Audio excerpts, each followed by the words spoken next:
ముందుగా ఈ సభకు విచ్చేసినటువంటి అతిథులకు మరియు సనాతన సందేశ కేంద్రం వారికి నా యొక్క నమస్కారాలు. నేను ఇక్కడికి టైలరింగ్ నేర్చుకోవడానికి వచ్చాను. అయితే నాకు ఇంతకు ముందుకు కొంచెం కూడా రాదు. యూట్యూబ్లో చాలా చూసినా కానీ ఏం అర్థం కాలేదు. ఎక్కడ నేర్చుకోవాలి ఏంది అని ఆలోచిస్తుండగా అక్కడ బయట పోస్టర్ కనిపించి మా ఆయన ఇక్కడ తీసుకొచ్చిండు. మా ఫ్రెండ్స్ ద్వారా ఇక్కడికి వచ్చిన, కానీ అట్లయినా కానీ చాలా భయమైంది.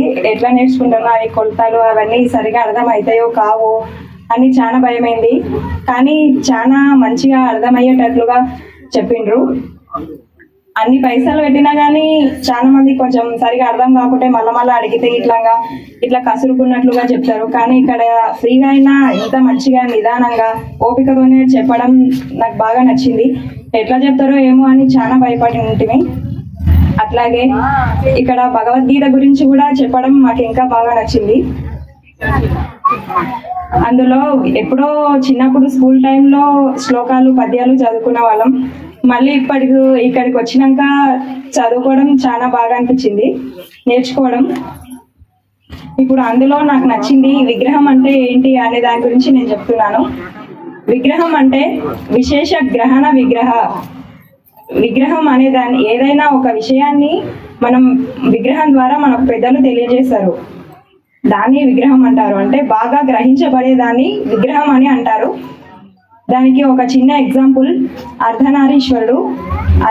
దేవునికి 50% సగభాగం పరమేశ్వరుడు, సగభాగం పార్వతీదేవి ఉంటుంది. అయితే ఈ విగ్రహం ద్వారా మనం ఏం తెలుసుకోవాల్సిందంటే, మన పూర్వకాలంలో మనం స్త్రీలు తక్కువ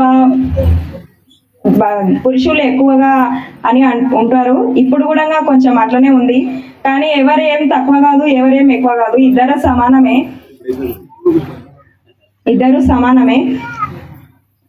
ఈ అర్ధనారీశ్వరుడు దేవుని వలన మనకు ఈ విషయాన్ని మనం తెలుసుకోగలం. అయితే ఒకసారి ఇద్దరు భార్యాభర్తలు గొడవ పడుతూ ఉంటే అక్కడ అర్ధనారీశ్వరుని చూసి వాళ్ళు గొడవని వెంటనే ఆపేశారు. ఆ దేవుని వలన మనకి ఇంత గ్రహించడం జరుగుతుంది. అలాగే ఒక శ్లోకం, సర్వతః పాణిపాదం తత్ సర్వతోక్షి శిరోముఖం సర్వతా శృతిమల్లోకే సర్వమావృత్య తిష్టతి. అంటే బ్రహ్మదేవునికి 4 తలలు, నలుమూలలా తలలు ఉంటాయి. కాళ్ళు చేతులు అన్నీ కలిగి ఉంటాడు. మనం ఎక్కడ ఏ తప్పు చేసినా గానీ మనల్ని దేవుడు పరిశీలిస్తూ ఉంటాడు. అరే ఇక్కడ తప్పు చేస్తున్నాం, మనం ఎవరు చూడరు కదా అని అనుకోకూడదు. మనం ఏం తప్పు చేసినా గానీ దేవుడు మనల్ని పరిశీలిస్తూనే ఉంటాడు. ఈ బ్రహ్మదేవుని వల్ల విగ్రహం వల్ల మనం ఈ విషయాన్ని గ్రహించవచ్చు. అలాగే ఇంకోటి, బయట వెళ్తూ ఉంటే ఒక స్కూల్ బ్యాగ్ వేసుకొని ఒక విగ్రహం ఉంటుంది. అయితే మనం ఆ విగ్రహం ద్వారా అక్కడ ప్రత్యక్షంగా విగ్రహం కనిపిస్తూ పరోక్షంగా మనకు అక్కడ స్కూల్ ఉందని మనం అర్థం చేసుకోవాలి. ఈ విగ్రహం ద్వారా మనకు అక్కడ స్కూల్ ఉందని మనకు తెలుస్తుంది. విగ్రహం ద్వారా మనకు దేవుని యొక్క విశిష్టత, శక్తి సామర్థ్యాలు మరియు పరమేశ్వరుని విశిష్టత, అలాగే ధార్మిక విలువలు, నైతిక విలువలు, మానవతా విలువలు ఇలాంటివన్నీ మనకు తెలుస్తాయి ఈ విగ్రహం ద్వారా.